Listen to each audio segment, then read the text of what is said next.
was I gonna say? It was gonna be like really corny. I know that. And oh, today we're gonna turn it up to 11. We're turning 11 from Stranger Things into a baked cake. I'm excited about this. I loved the first season, the second season. Very lukewarm, but it's alright. I'm still excited for season 3, so let's get started. To create this cake, I'm doing the exact same thing that I do for all the baked cakes, so you're pretty much just looking at stock footage.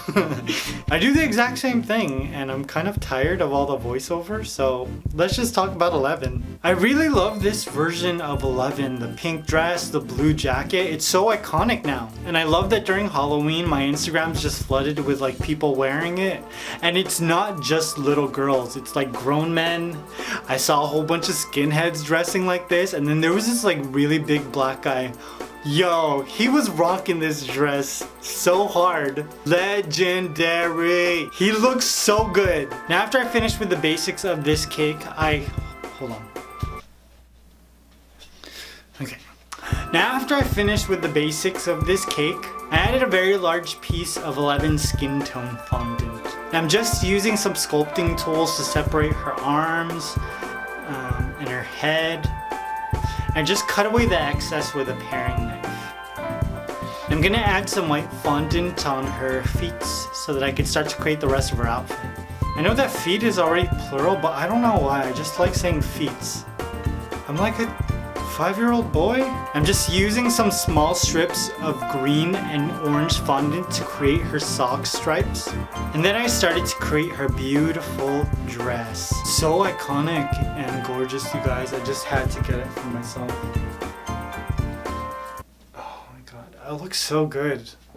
New York Fashion Week? Pfft, I'm too good for that, and you know this. Now I added a long strip of pink fondant very loosely so I could add some ruffles to create the bottom of her dress. Now I'm using small rectangles so I could create the ruffles at the front of the dress. And don't worry about the sides because we're gonna panel it with blue fondant to create the jacket.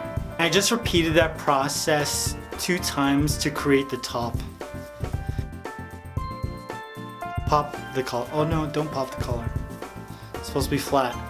It looks bomb like that. Oh, look at you. You're killing the game with this. Ooh. Ooh. Now I added some white shapes to create the collar. And then I added some blue fondant to the side of the dress and just made sure that I covered her arms as well so that I could begin to create her jacket. Oh, what? But that jacket though. Holy moly. Do I look sick?